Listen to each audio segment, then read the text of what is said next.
2017년 6월 7일은 1967년 3차 중동전쟁이라 불리우는 6.1 전쟁을 통해 이스라엘이 예루살렘을 되찾은 지 50주년이 되는 날이었습니다. 하나님이 승리로 이끄신 기적의 전쟁 6.1 전쟁과 예루살렘의 회복, 그리고 50주년이 주는 의미는 과연 뭘까요?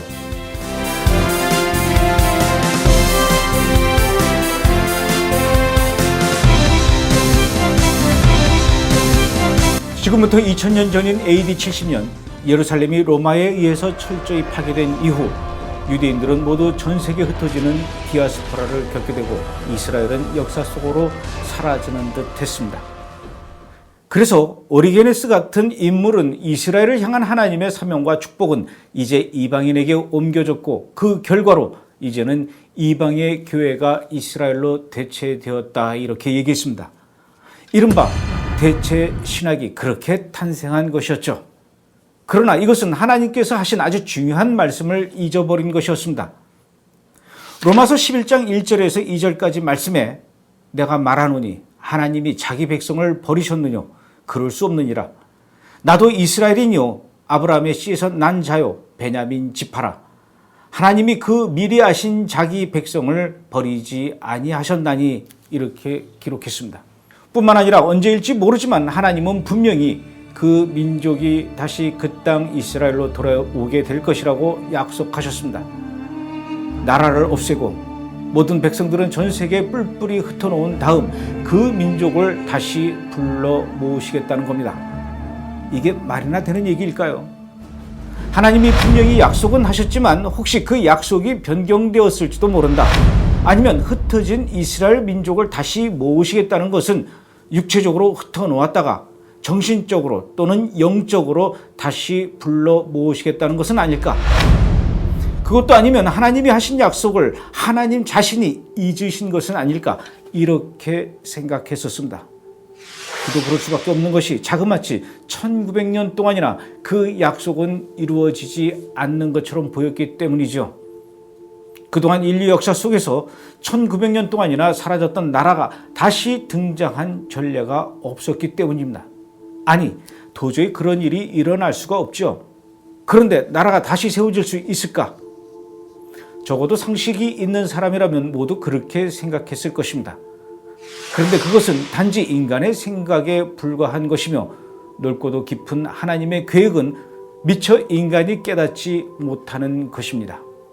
이것만 보더라도 우리 인간이 얼마나 우둔한 존재라는 걸 알 수 있지 않을까요? 1948년 5월 14일, 그러니까 AD 70년에 예루살렘 도시가 무너진 이후 정확하게 1878년 만에 하나님의 예언이 성취되었습니다. 이스라엘 국가가 다시 세워졌고 전 세계에 흩어졌던 이스라엘 백성들이 다시 이스라엘로 돌아오기 시작한 것입니다. 한 번 말씀하신 하나님의 예언은 단 한 번도 어긋난 적이 없으며 그때가 언제인지 우리는 알 수 없지만 한 번 하신 예언은 반드시 성취된다는 것을 확인시키고 또 확인시키는 놀라운 일이었습니다. 하지만 안타깝게도 이때 예루살렘은 이스라엘의 것이 아니었습니다. 요르단의 강제 점령지였죠. 이스라엘이 세워지긴 했지만 예루살렘이 회복된 것은 아니었습니다. 그렇다면 하나님은 자신이 했던 약속을 절반만 이루시는 분인가요? 아닙니다. 1948년 이스라엘을 건국시키는 이후 정확히 20년 만인 1967년 하나님의 예언의 성취 작전은 또다시 시작된 것입니다. 1967년 6월 5일 새벽, 이스라엘의 공군 기지에서 발진한 전투기들이 이스라엘의 남쪽을 향해 지중해의 해수면에 거의 닿을 듯 날아갔습니다. 레이더망에 걸리지 않도록 워낙 낮게 날아간 전투기들은 그 굉음 소리가 천지를 진동했지만 아무도 이 전투기의 발진을 눈치채지는 못했습니다. 이윽고 그 전투기들은 이집트의 시나이 반도에 진을 치고 있던 이집트의 전차기를 향해 폭격해 나갔습니다. 폭격이 시작된 지 30여 분 만에 아무런 준비 태세도 갖추지 못했던 이집트 전차들은 속수무책으로 산산조각이 나는 수밖에 없었습니다. 이제 시나이 반도 중에서도 이스라엘의 국경 쪽에 잔뜩 몰려 있었던 이집트의 전차 부대는 완전히 괴멸되었고 시나이 반도의 제공권은 사실상 이스라엘로 넘어간 셈이었습니다. 그리고 뒤이어 이스라엘 남부군의 기갑 부대가 여기저기 검은 연기를 피어올리고 있는 시나이 반도를 위로 아래로 그리고 중앙으로 세 갈래로 나뉘어 진격해 달리기 시작했습니다. 전투기의 공습에서 다행히 목숨을 건진 이집트 병사들은 캐터필러에 굉음을 내며 달려오는 장갑차들을 보고는 총 한 번 쏴보지도 못하고 백기를 들어야만 했습니다. 물론 시나이 반도에 진을 치고 있던 이집트 병사들의 다급한 무전이 골국을 향해 날아갔지만 놀랍게도 그들은 2차 세계대전 당시에 사용하던 무전 채널을 그대로 사용하고 있어서 이스라엘 장갑차 안에서는 그들의 우왕좌왕하는 소리까지도 다 듣고 있었습니다. 더 기가 막힌 것은 이집트 군대엔 소련으로부터 지원받은 대포가 여럿 있었지만 아직까지도 그 사용법을 제대로 숙지하지 못한 상태였기 때문에 그들의 반격으로 날아간 대포알은 엉뚱한 데로 떨어지기 일쑤였습니다. 시나이 반도의 제공권을 이처럼 완전히 이스라엘에 빼앗겼음에도 불구하고 이집트의 방송들은 그 같은 사실을 숨긴 채 이스라엘이 시나이 반도를 침공했지만 곧바로 이집트의 용맹한 전차 부대들이 이스라엘 군대를 상대로 용감하게 싸워서 퇴각시켰다라는 거짓된 내용을 방송으로 내보냈습니다. 이런 잘못된 방송은 시나이 반도 구석구석에 있던 이집트의 군사들이 판단을 잘못하게 하는 커다란 역할을 했습니다. 도주의 기회를 놓치고 있다가 느닷없이 밀고 들어오는 이스라엘 전차를 맞이하여 일부는 죽음으로 또 일부는 포로로 끌려간 것입니다. 시나이 반도는 순식간에 이렇게 거대한 무덤으로 변해버렸습니다. 결국 이스라엘의 공격이 시작된 이후 4일 만에 이집트는 유엔의 중재안을 받아들이며 시나이 반도를 이스라엘에게 내주는 조건으로 휴전에 합의했습니다. 한마디로 이집트는 순식간에 군사력 80%를 상실한 채 백기를 든 셈이죠.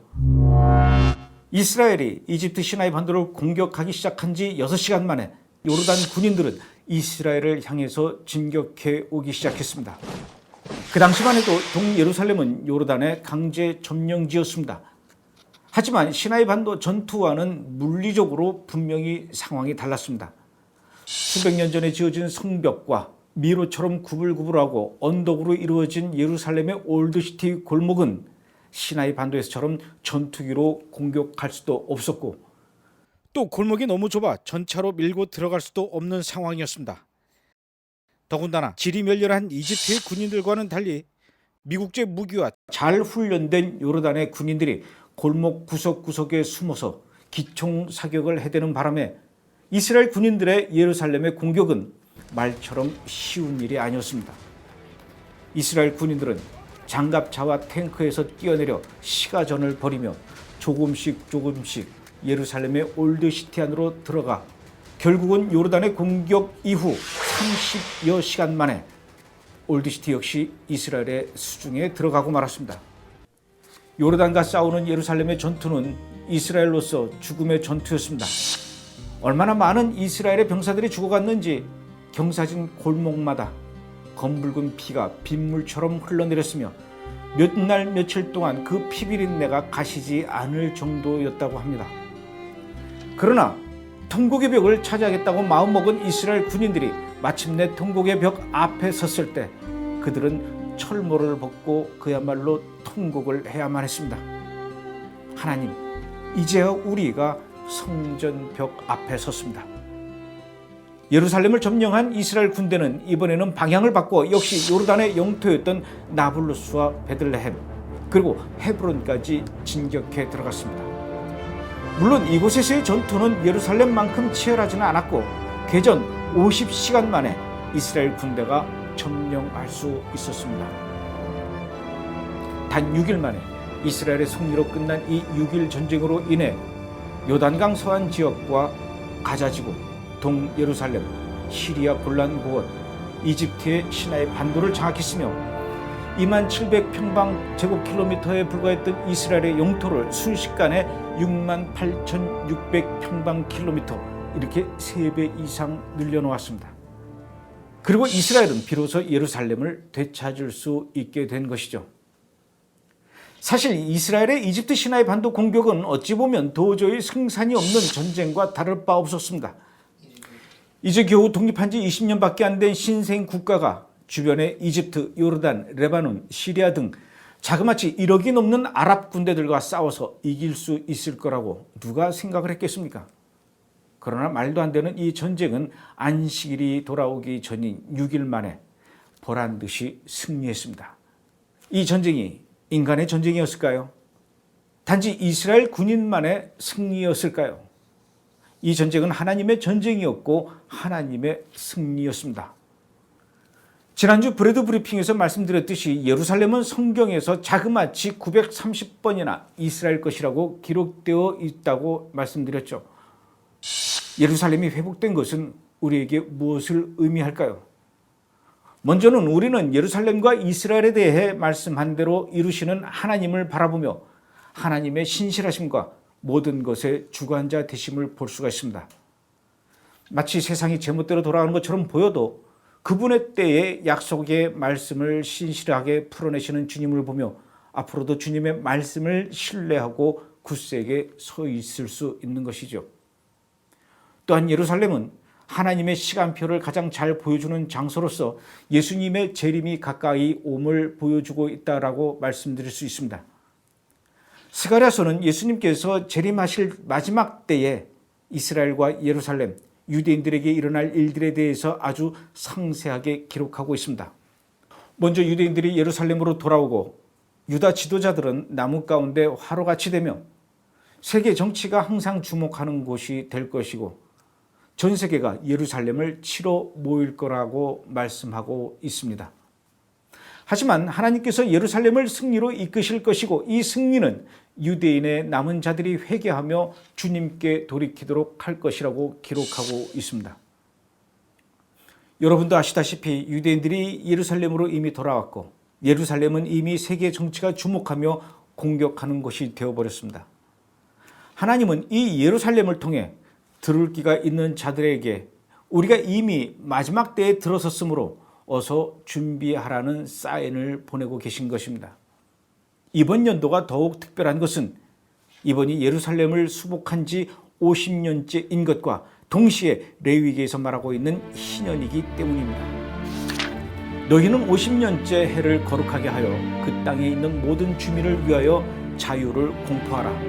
이 해는 너희에게 희년이니 너희는 각각 자기의 소유지로 돌아가며 각각 자기의 가족에게로 돌아갈지며 그 50년째 해는 너희의 희년이니 너희는 파종하지 말며 스스로 난 것을 거두지 말며 가꾸지 아니한 포도를 거두지 말라. 이는 희년이니 너희에게 거룩함이니라. 너희는 밭의 소출을 먹으리라. 이 희년에는 너희가 각기 자기의 소유지로 돌아갈지라. 희년은 땅이 원주인의 소유로 돌아가는 해입니다. 그렇다면 이스라엘과 예루살렘의 땅은 누구에게로 돌아가야 할까요? 바로 유대인들이겠죠. 의미심장한 날들이 다가오고 있음이 틀림이 없습니다. 하지만 유대인들에게 참된 희년, 자유, 구원의 성취는 땅의 회복뿐 아니라 결국 유대인 안에 예수님이 회복되는 것이기 때문에 우리는 이 희년을 맞이하여 예수님을 통한 온전한 회복이 예루살렘과 유대인에게 임하도록 담대히 기도해야 할 것입니다. 하나님께서 우리에게 말씀과 기도로 모든 나라를 통치해야 하는 사명을 주셨음을 여러분과 제가 기억해야 할 것입니다. 이스라엘과 유대인들은 아주 중대한 시기로 접어들어가고 있습니다. 우리에게 이것을 깨닫게 해주신 주님의 뜻은 지식을 늘리는 것이 아닌 기도의 자리로 부르시는 것임을 깨달으며 보좌 앞으로 담대히 나아가는 모든 분들이 되기를 간절히 기도합니다. 이번 주 브레드 브리핑이었습니다.